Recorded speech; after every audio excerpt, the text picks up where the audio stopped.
"Why should we listen to you?" I screamed. "Why? Who do you think you are anyway? It is all your fault. All of it. I hate you. You are worse than any Germans." This was only the beginning of my journey, and little did I know, it had just begun.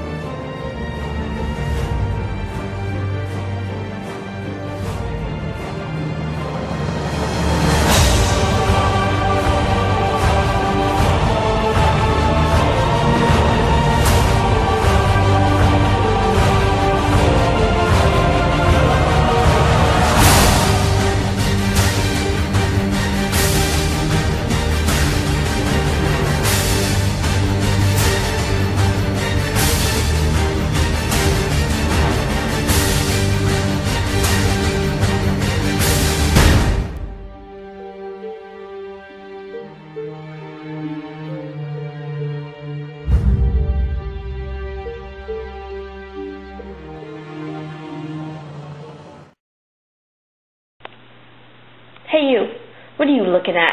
You think you know me? Well, you don't. You see my armband and you think you know everything about me, but there's more to me than you can ever know.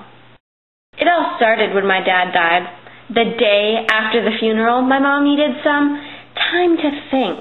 In other words, she left me all alone. Well, she did leave a note.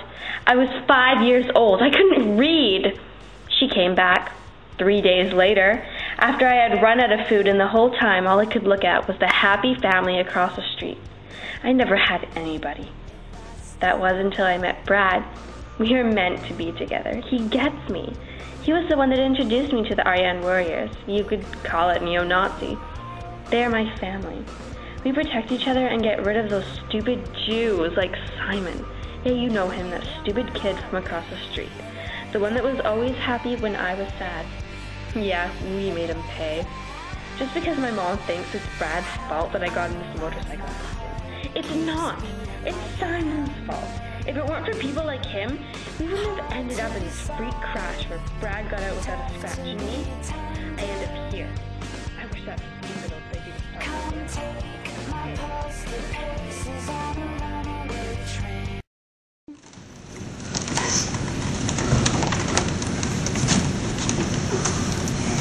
Why are they taking Nadia? They're taking her away so she can have a better life. I don't want her to leave. It's for the best. Remember. Always remember. Bye, Nadia.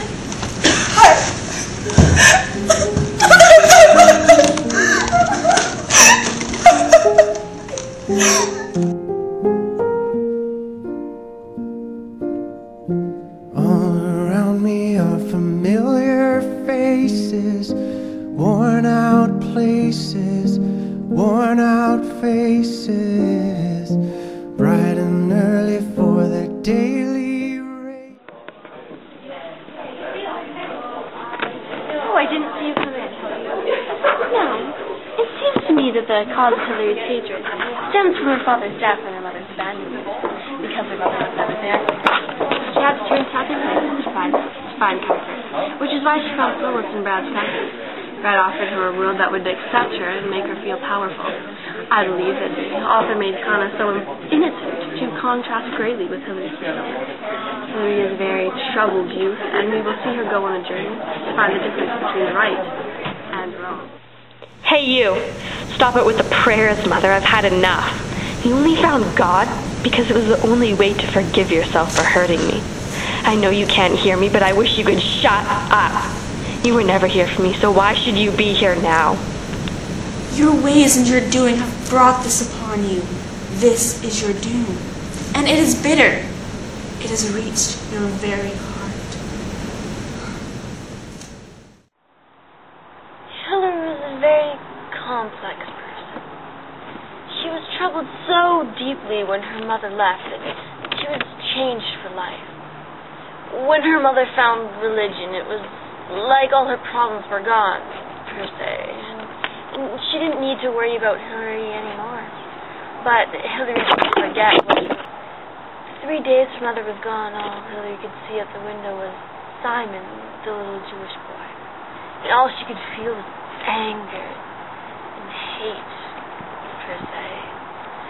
This was the catalyst of all her hatred towards Jewish people and joining the neo-Nazis, per se.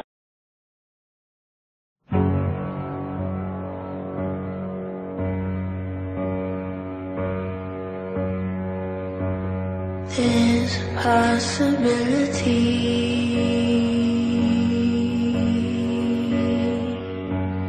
There's a possibility.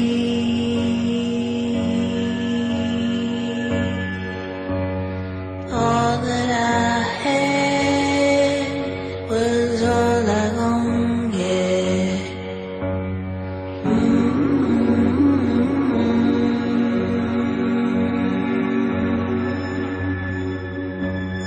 There's a possibility.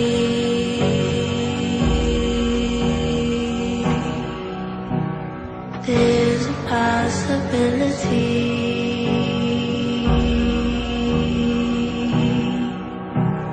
All I gon' get is gon' be yours there. All I gon' get is gon' be yours there. So tell me when you hear my heart stop.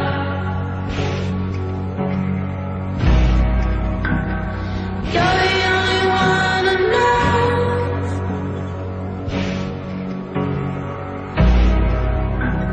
Tell me when you hear my silence.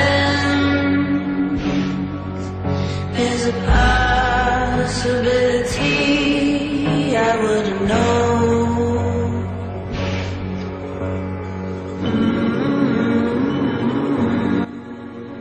By 1945, 2 out of every 3 European Jews were killed. The estimated death was over 6 million. In Auschwitz alone, over 1 million people were killed by gassing, disease, starvation, shooting, and burning. In one camp, 1 to 2 large trains of people would come a day. When they arrived at the camp, all the women, children, and people unable to work were sent to the gas chambers under the false illusions that they were going to get a shower. Really? They were killed. About 300 people could fit in a gas chamber. Until 1943, all children born in Auschwitz were put to death, and after 1944, only non-Jewish babies were allowed to live. It makes me sick to my stomach that people could have done this to others. I think that the book creates a pretty accurate vision in your mind to think what it was like to be in the camp, although some parts are toned down a bit. I believe that Nolan's novel is a great way to educate youth about this matter because it really must be discussed and never to be forgotten. I wanted to die. Death is peaceful. Life is harder. I have no purpose to live anymore. I've lost everybody important.